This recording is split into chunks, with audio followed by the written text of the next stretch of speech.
My name is Leonard Briggs, and after 22 years of wearing the badge, of serving this state with everything I had, I thought I'd earned a little peace.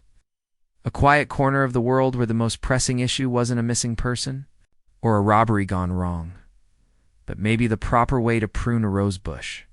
Sheriff Briggs. It had a ring to it, a weight to carry, a responsibility I bore with pride.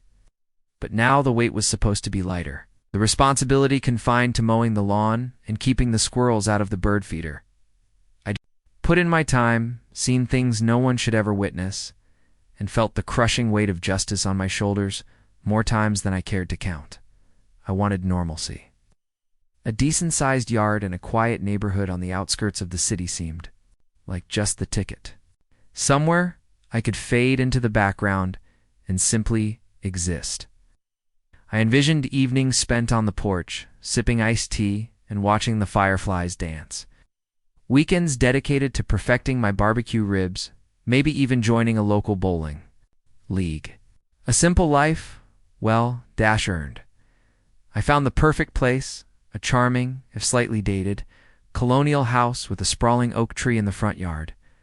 It was a little more house than I needed, truth be told, but the yard was perfect, and the neighborhood seemed exactly what I was looking for: families, mostly with kids riding bikes and dogs being walked. A genuine sense of community, or so it seemed at first glance. The reality, however, proved to be a little thornier.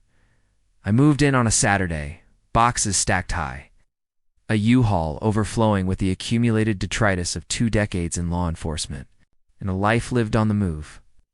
Almost immediately, I felt eyes on me, not the curious, friendly glances of a neighbor offering a welcoming smile, but the scrutinizing, suspicious stares of someone assessing a potential threat. And that's when I met her. Karen. From the moment the moving truck pulled up, she was there, a silent sentinel behind the gauzy curtains of her living room window. I could feel her gaze, a palpable weight that followed me as I wrestled furniture. Through the front door, tried to ignore it, chalking it up to the natural curiosity of a new neighbor, but soon the curiosity morphed into something else entirely. I soon discovered that Karen was the self-appointed guardian of neighborhood standards, the self-proclaimed arbiter of all things proper and pristine. She was the type to measure the length of your grass with a ruler, to dissect the contents of your recycling bin, and to weaponize passive-aggressive notes like a seasoned general. She never bothered to introduce herself, never offered a welcoming wave or a friendly hello. Instead, her communication was strictly limited to anonymous missives designed to subtly undermine my existence. The first week, it was the note on my mailbox. A thinly veiled reprimand about trash days being Monday, not whenever you feel like it. I had, admittedly, taken the trash out on a Sunday night, eager to start the week with a clean slate. It was a minor infraction, a simple misunderstanding, but to Karen, it was an act of blatant rebellion against the established order. I simply shrugged it off and made a mental note to adhere to the rigid schedule. I wasn't looking for trouble. I just wanted to be left alone. Then came the flyer taped to my front door, a glossy printout outlining the local beautification standards. It detailed everything from approved paint colors to acceptable landscaping practices, complete with photographic examples of perfectly manicured lawns and flower beds bursting with meticulously arranged blooms. The irony, of course, was that my lawn was already immaculate, trimmed with the precision of a golf course green. I took pride in my yard work. It was therapeutic, a way to distress after a long day, but to Karen, it was never enough. I suspected. She viewed my existence itself as a violation of some unspoken covenant, a stain on the pristine fabric of her perfectly ordered world. I continued to ignore her attempts at intimidation, focusing on settling into my new home and enjoying the peace and quiet I had so desperately craved. I told myself that she would eventually tire of her petty campaign, that she would realize I posed no threat to her or her precious neighborhood. I tried to be the bigger person, to rise above the negativity and focus on the positive aspects of my new life. But Karen, it seemed, was not easily deterred. Her obsession only intensified, morphing from subtle annoyances into blatant harassment. Relentless scrutiny continued, escalating in both audacity and absurdity.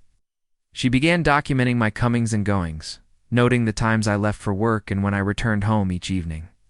I knew this because I caught her one afternoon, peering through her blinds with a pair of binoculars. I simply waved, a gesture of polite acknowledgement that seemed to momentarily discombobulate her. I even started making a point of waving whenever I saw her lurking near the window, just to let her know that I was aware of her surveillance. I considered confronting her directly, but I hesitated. I didn't want to escalate the situation, to give her any reason to portray me as aggressive or threatening. I was, after all, a black man living in a predominantly white neighborhood. I knew that any interaction with her could be easily misconstrued, manipulated to fit her narrative of me as an outsider, a danger to the community. So I continued to maintain a stoic silence, hoping that she would eventually lose interest and move on to some other target. Then came the Thursday, night that would forever change everything. I'd just finished a grueling double shift, the kind that left you feeling drained and hollow, like all the fight had been leached from your bones. All I wanted was a hot shower, a quick meal, and a few hours of undisturbed sleep. I was running on fumes, barely able to keep my eyes open. As I pulled into my driveway, I noticed the overflowing trash can. I'd forgotten to take it out earlier. In the week, lost in the chaos of a particularly demanding case, I groaned inwardly. The last thing I wanted to do was deal with the trash, but I knew if I left it until morning, the raccoons would have a field day. So I decided to bite the bullet and get it over with. It was a simple task, a mundane chore.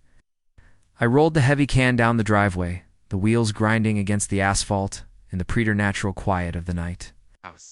I was halfway to the curb when I saw it, the flicker of her porch light, the telltale sign of impending drama, and there she was, Karen, in her full glory. A shapeless floral robe, her hair in curlers, and her face contorted in a mask of righteous indignation. She clutched her phone like a weapon, pointing it at me as if it were a loaded firearm. Her eyes were wide, pupils dilated with what I could only describe as a mixture of fear and suspicion. She shouted across the yard, her voice shrill and piercing. Demanding to know what I was doing, I ignored her. I was far too tired to engage in another pointless confrontation. I just wanted to get the trash to the curb and go to bed. I continued to roll the can down the driveway, pretending not to hear her shrieking questions. But I knew, deep down, that this was not the end of it. This was just the beginning. 10 minutes later, I was inside, brushing my teeth, trying to scrub away the residue of a long and difficult day. The rhythmic swishing of the toothbrush was almost hypnotic, a soothing counterpoint to the chaos swirling in my mind. I was just about to spit when I saw it, the flashing red and blue lights reflecting off my bathroom mirror. My heart sank. I knew exactly what was happening. She had called the police. She had reported me, her black neighbor, for the crime of taking out the trash. I rinsed my mouth, dried my face, and walked outside, calm and deliberate. I had to do. 2 squad cars were parked haphazardly in front of my house, bathing the lawn in an unsettling glow. 2 young deputies stood awkwardly on my porch, their faces etched with a mixture of confusion and apprehension. They had responded to a 911 call reporting a suspicious man in dark clothing, handling trash in an aggressive manner. The caller had described me as scouting the neighborhood, implying that I was casing houses for a potential burglary. I almost laughed at the sheer absurdity of it all, but I knew this was no laughing matter. This was a dangerous situation, a potent cocktail of racial bias and implicit prejudice. One of the younger deputies, a fresh-faced kid who probably hadn't even celebrated his 25th birthday, almost dropped his radio when he saw me. He recognized me instantly. I'd spoken at the police academy a few times, sharing my experiences and offering advice to the next generation of law enforcement officers. The other officer, a more seasoned veteran, was already questioning Karen, who was standing on her porch, ranting about community standards and how I was acting hostile, and how she feared for her safety. She didn't know my name, didn't even recognize my face. Just saw a black man in a hoodie taking out trash and decided that was a threat. It was a chilling reminder of the prejudices that still simmered beneath the surface of our society, the unconscious biases that could turn an ordinary act into a perceived crime. The officers approached me, their expressions shifting from confusion to respect. I showed them my ID anyway, even though they didn't need it. One of them said, "Sheriff Briggs, I'm sorry, sir. We'll take it from here." Karen was still ranting, insisting she had the right to report activity on her block, that she pays taxes and knows her rights. Her voice was rising in pitch, becoming increasingly hysterical. That's when the younger officer told her something that made her go dead silent. "Oh, ma'am, you didn't just call the police on your neighbor. You called them on the county sheriff while he was taking out his trash. That's filing a false report." Words hung in the air, heavy with implication. The color drained from Karen's face. She tried to backpedal, said it was a mistake, that she didn't know, that she thought I was someone else. But the officers had already radioed the incident to dispatch. The damage was done. The truth, once unleashed, was impossible to contain. And then the neighborhood woke up. The commotion had drawn the attention of my other neighbors, who began to emerge from their houses, drawn by the flashing lights and the sound of raised voices. Black, white, Latino, all watching from porches and lawns, their faces a mixture of curiosity and concern. One of them, a retired judge, a dignified man with a keen sense of justice. He spoke up, his voice clear and authoritative, stating that he'd seen the entire thing from his Ring camera. Said Karen had yelled something that sounded a lot like a racial slur before dialing her phone. The air crackled with tension. You could feel the collective shift in the atmosphere, the unspoken condemnation of Karen's actions. Another neighbor? A local reporter? Eager for a story? She had the whole thing on video, including Karen pacing in her driveway before I even came out. A clear indication that this was a premeditated act of harassment, not a spontaneous response to a perceived threat. The next morning, her face was on every community Facebook group in the evening news. The story had gone viral, spreading like wildfire through social media and traditional news outlets. The public shaming was swift and brutal. No arrest, no mugshot.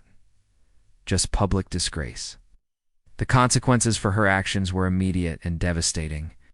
She became a pariah in the community, ostracized by her neighbors and subjected to a barrage of criticism and ridicule. The weight of her own prejudice had finally crushed her. 2 weeks later, a for sale sign appeared on her front lawn. Even a goodbye. It's just a hasty retreat, a desperate attempt to escape the consequences of her own actions. I never saw her again. The quiet I had sought finally arrived, but it was tainted, a bittersweet victory earned at the expense of someone else's downfall. I couldn't help but wonder if she had learned anything from the experience. I hoped for her sake that she had. But I knew deep down that some people are simply incapable of change. They are trapped by their own prejudices, blinded by their own fears, forever doomed to repeat the same mistakes. And all I wanted was to be left alone, so I could have the quiet life I deserved.